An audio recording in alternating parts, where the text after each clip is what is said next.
Assalamualaikum dan salam syaraku sayang. Buletin Nukas edisi malam 10 Oktober 2021 bersama saya Fatin Syairah Roski. Fokus berita malam, kerajaan bersetuju membenarkan rakyat Malaysia yang telah menerima vaksinasi lengkap untuk melakukan pergerakan rentas negeri tanpa perlu memohon kebenaran daripada polis di Raja Malaysia PDRM bermula 11 Oktober 2021. Bagaimanapun, Perdana Menteri Datuk Seri Ismail Sabri Yaakob mengingatkan rakyat untuk tidak bersikap sambil lewa terhadap kelonggaran yang diberikan.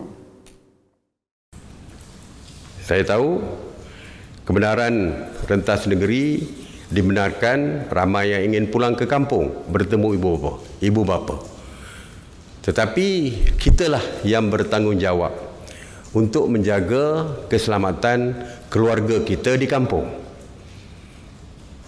Jadi kawalan kendiri perlu dilaksanakan. Sebagai contoh, yang pertamanya, sebagai contoh, kalau kita mempunyai simptom demam, sesama, batuk dan sebagainya, adalah lebih baik kita menangguhkan dulu kepulangan bertemu keluarga.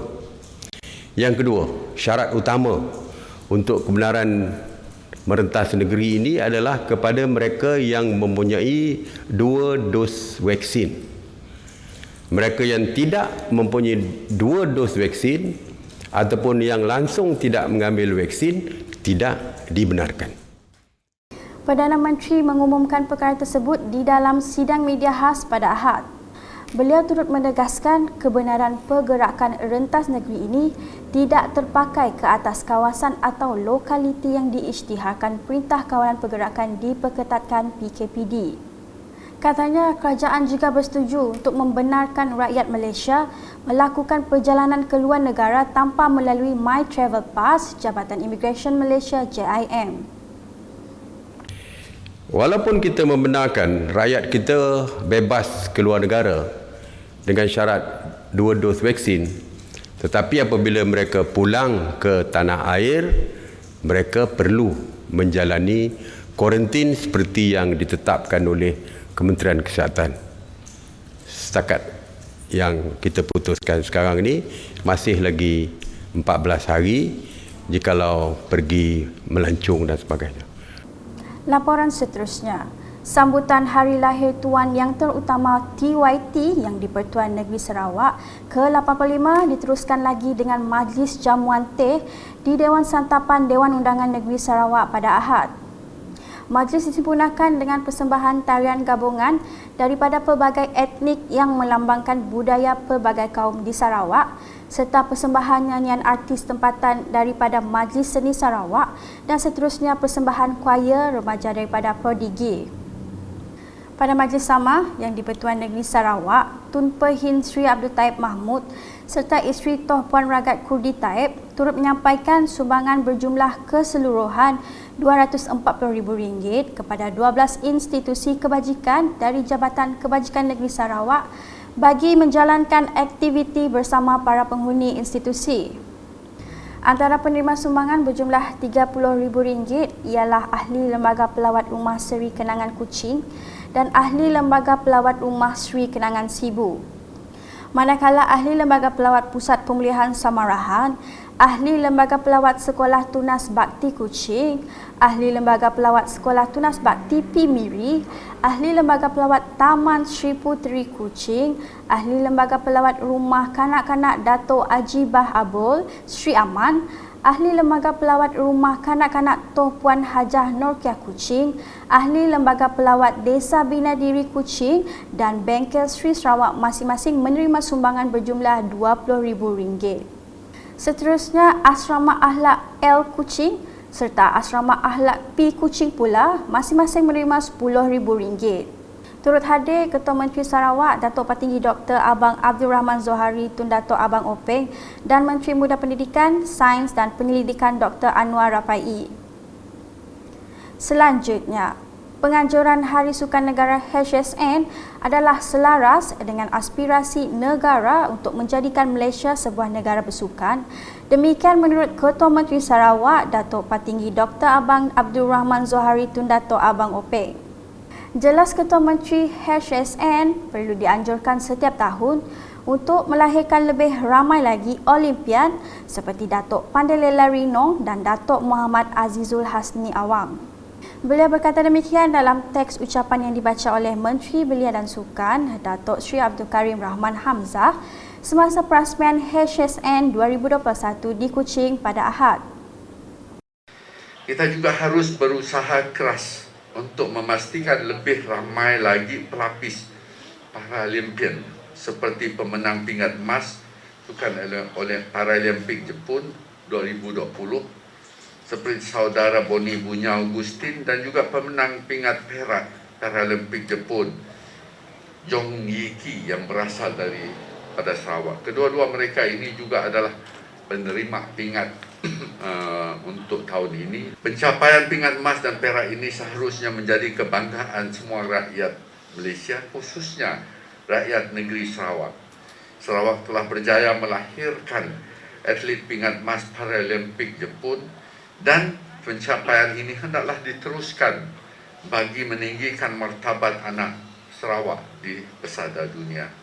Ketua Menteri turut mengucapkan tahniah dan syabas kepada Jawatan Kuasa Induk sambutan Hari Sukan Negara peringkat negeri Sarawak yang dipengerusikan oleh beliau sendiri. Sementara itu, Datuk Sri Abdul Karim memberitahu program tersebut telah diadakan serentak di seluruh Malaysia, termasuk di seluruh kedutaan Malaysia di seluruh negara. Katanya, Kementerian Belia dan Sukan KBS melalui Jabatan Belia dan Sukan mengambil pendekatan berbeza pada sambutan Hari Sukan Negara kali ini dengan mengadakan secara hybrid dan fizikal kerana mengambil kira situasi semasa negara ekoran penularan wabak COVID-19. Seterusnya, sumbangan besar Setiausaha Kehormat Sarawak Badan Amal Tenaga Isteri-Isteri Sabati, Datuk Dr. Zaliha Christine Abdullah dalam kerja-kerja amal mendapat pengiktirafan dari kerajaan negeri. Ia selepas beliau dianugerahkan bintang dan pingat Darjah Kebesaran Negeri Sarawak, Panglima Darjah Kebesaran Sarawak yang membawa gelaran Datuk sempena sambutan perayaan Hari Lahir ke-85 TYT yang di-Pertuan Negeri Sarawak, Tun Pehin Sri Abdul Taib Mahmud pada Sabtu. Datuk Dr. Zaliha berkhidmat sebagai Setiausaha Kehormat Sabati sejak 2016 dan bergiat secara aktif dalam melakukan kerja-kerja kebajikan. Antara darjah-darjah kebesaran negeri yang pernah diterima beliau termasuklah pingat bintang kenyalang PBK 2016 dan Johan bintang kenyalang JBK 2020. Berita diteruskan dengan operasi cari lamat 5 mangsa bot karam di perairan kira-kira 2 batu nautika barat laut Pulau Satang sejak 8 hari lalu masih diteruskan pada Ahad. Antara agensi yang terlibat adalah Unit Keselamatan dan Penguatkuasaan Negeri UKPN Sarawak, Ibu Pejabat Polis Daerah IPD Lundu serta Balai Bomba dan Penyelamat Lundu. Operasi cari lamat dilakukan seawal pukul 9 pagi selepas dimaklumkan dengan tanda-tanda penemuan bot karam tersebut di kawasan dilaporkan. Namun setakat pukul 4 petang, operasi pencarian masih belum menemui sebarang tanda penemuan bot karam tersebut. Okey, jam lebih kurang lah 09.06 hours tadi kami orang ada terima maklumat daripada APM Sematan lah. Kata ada jumpa objek terapung di Syakti mayat lah, bukan kita kata mayat lah. So lepas tu kami orang terus buat tim tu, kami orang terus bergegas ke tempat yang dinyatakan. Dan kita pun daripada pagi tadi ni sampai lama satu pun tiada jumpa apa-apa lah. Untuk makluman semua, saya boleh katakan kita tiada jumpa apa-apa lah setakat tu. So, harap kalau ada apa-apa lagi maklumat, kita sampaikan segera kepada balai polis yang berdekatan lah. Nanti kita tengok apa tindakan kita boleh ambil. Pada Sarawak Coast Guard, kita dapat maklumat seawal jam 9.20. Tetapi kami sudah buat undaan dari pukul 9 pagi. So, selepas tiba di Tanjung Datuk, lokasi yang dikabarkan ataupun dispekulasikan terdapat satu penemuan, kami tidak menjumpai apa-apa barang bukti lah. Jadi mohon untuk tidak membuat sebarang spekulasi supaya kita boleh buat kerja-kerja pencarian. Dan arahan yang diberikan pada pagi tadi pun daripada APMM untuk membantu operasi tersebut. sepanjang pencarian mangsa Pohon Karam itu telah membuat tinjauan di kawasan talang-talang besar dan talang-talang kecil, termasuk di kawasan selatan. Jadi sepanjang pencarian tidak ada tanda-tanda lah menunjukkan mangsa dijumpai. Jadi dalam keadaan laut yang agak bergelora lah. Jadi kita tetap juga meneruskan pencarian. Jadi sehingga kini pencarian tersebut kita belum ada tanda-tanda lagi lah. Manakala di Sibu dengan sebanyak RM50,000 telah diperuntukkan oleh Jabatan Pengairan Sibu JPS bagi membina jeti kayu di Sungai Rongan, Durin. Menurut pengurusi Parti Rakyat Bersatu Sarawak SUPP, Cawangan Dudong merangkap timbalan pengurusi Majlis Daerah Luar Bandar Sibu MDLBS, Kaunselor Wong Ching Yong, jeti berkenaan perlu dibaik pulih kerana sudah terlalu uzur dan boleh mendatangkan bahaya kepada pengguna. This old jetty was built in 1980s, in the 80s, so it's about 30 years old already, and a lot of the area needs repair. I'm happy that the DID allocated $50,000 to repair the first half, the frontage of the jetty, and hopefully next year they can give us another 50,000. Menjelaskan kepada UKAS semasa mengetuai rombongan melakukan pemeriksaan terhadap jeti baru itu pada Sabtu, Wong berkata kemudahan itu sangat penting kerana ia masih digunakan oleh penduduk di situ untuk ke Sibu terutamanya ketika musim banjir. Sekian edisi malam bersama saya Fatih Syairah Rosdi dan kru penerbitan. Berita lebih lanjut boleh didapati di semua platform media sosial UKAS termasuk portal ukas.sarawak.gov.my dan pastikan anda subscribe UKAS channel di YouTube.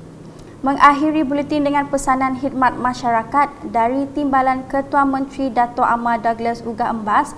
Kita jaga kita, jaga Sarawak, Intu Sarawak. Salam UKAS.